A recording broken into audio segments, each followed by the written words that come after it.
اعوذ باللہ من الشیطان الرجیم بسم اللہ الرحمن الرحیم۔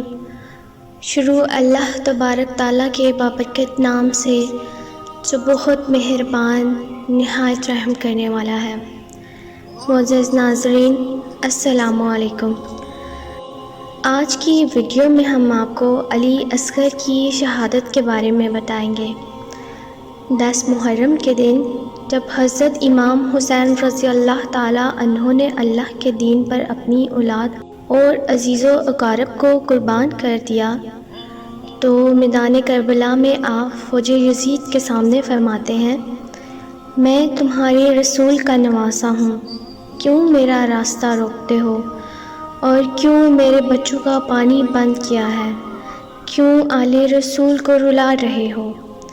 اس ہزاروں کے مجمع میں کوئی ہے جو میری مدد کرے؟ امام حسین کے دشمنوں کو للکارنے کے بعد خیموں سے بیبیوں کے رونے کی آوازیں بلند ہو گئیں۔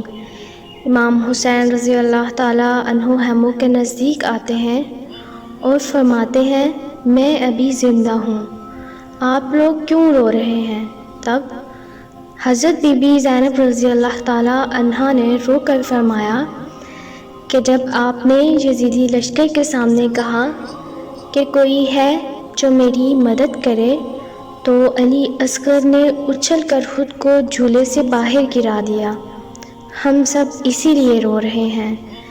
امام حسین رضی اللہ تعالیٰ عنہ نے غمگین ہو کر بولا کہ میرے علی اصغر کو میرے پاس لاؤ۔ امام حسین رضی اللہ تعالیٰ عنہ علی اصغر کا ماتھا چومتے ہیں اور چادر میں اٹھا کر میدان کربلا کی طرف لے جاتے ہیں۔ امام حسین رضی اللہ تعالیٰ عنہ نے میدان کربلا میں جا کر علی اصغر کو بلند کیا اور بولے، لوگوں تمہاری دشمنی مجھ سے ہے، یہ 6 ماہ کا معصوم بچہ ہے، تمہاری اس سے بھلا کیا دشمنی؟ یہ پیاس سے تڑپ رہا ہے، اس نے 3 دن سے دودھ اور پانی کچھ نہیں پیا، اس کے لیے 2 بوند پانی دے دو۔ تب فوج یزید زور زور سے ہنسنے لگی اور وہ کہنے لگے کہ اے حسین، پانی تم خود پینا چاہتے ہو اور بہانہ بچے کا لگاتے ہو، اگر واقعی بچہ پانی پینا چاہتا ہے تو اسے بولو خود پانی مانگے۔ بعض روایات میں آتا ہے کہ علی اصغر نے اللہ کے حکم سے پانی مانگا اور بولے کہ اے ظالموں، 3 دن سے میں نے پانی نہیں پیا، کیوں اتنا ظلم ڈھاتے ہو؟ ہمیں پانی دے دو۔ یہ سن کر یزیدی لشکر کے کچھ لوگ رونے لگے تو کچھ یہ منظر بھی نہ دیکھ پائے۔ تب عمر بن سعد نے حرملہ سے کہا کہ فوراً اس بچے کو چپ کرواؤ ورنہ فوج میں بغاوت پیدا ہو جائے گی۔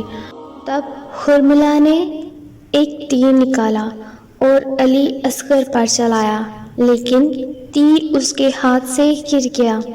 اس کے بعد اس نے دوسرا تیر نکالا، وہ بھی اس کے ہاتھ سے گر گیا۔ اس کے بعد اس نے تیسرا تیر نکالا اور وہ بھی اس کے ہاتھ سے گر گیا۔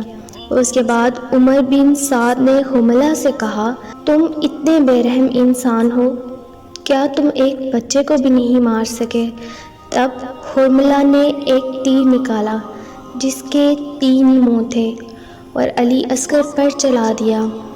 تیر بہت بڑا تھا اور علی اصغر کا گلا بہت چھوٹا تھا۔ تیر کی ایک نوک علی اصغر کے کان پر لگی، ایک بازو پر اور تیسری سینے پر۔ تیر اتنا وزنی تھا کہ علی اصغر کے جسم سے آر پار ہو کر امام علی مقام کے بازو میں آ لگا۔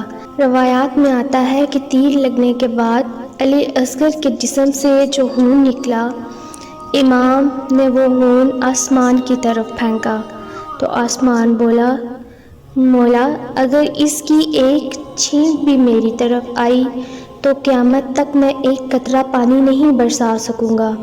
پھر امام نے وہ خون زمین پر گرانا چاہا، زمین تڑپ کر بولی، اے امام، اگر ایک بھی قطرہ مجھ پر گر گیا تو میں قیامت تک اناج کا ایک دانہ بھی نہیں اگا پاؤں گی۔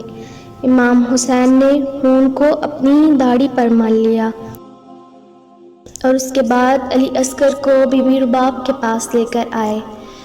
بی بی رباب کی حالت علی اصغر کو دیکھ کر غیر ہو گئی، ان کا رنگ زرد ہو گیا۔ وہ بولی، اے میرے آقا، کیا میرے بچے کے قاتل کی اپنی اولاد نہیں تھی؟ امام بولے کہ ان قریب تمام لاشوں کی بے حرمتی کی جائے گی، آؤ علی اصغر کی قبر بنائیں۔ امام حسین رضی اللہ تعالیٰ عنہ نے ذوالفقار کی مدد سے علی اصغر کی قبر بنائی اور انہیں دفنا دیا۔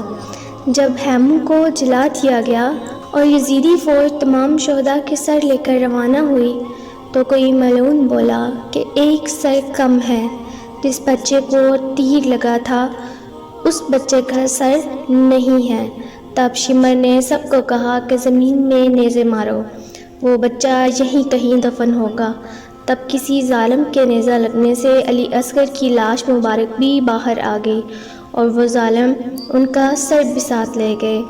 کربلا میں ظلم کی انتہا ہوئی، لیکن اہل بیت نے حق کا ساتھ نہ چھوڑا۔ اللہ پاک سے دعا ہے کہ وہ ہمیں حق بات پر قائم رہنے کی توفیق دے۔ اللہ پاک ہم سب کا حامی و ناصر ہو، آمین۔ اللہ حافظ، السلام علیکم۔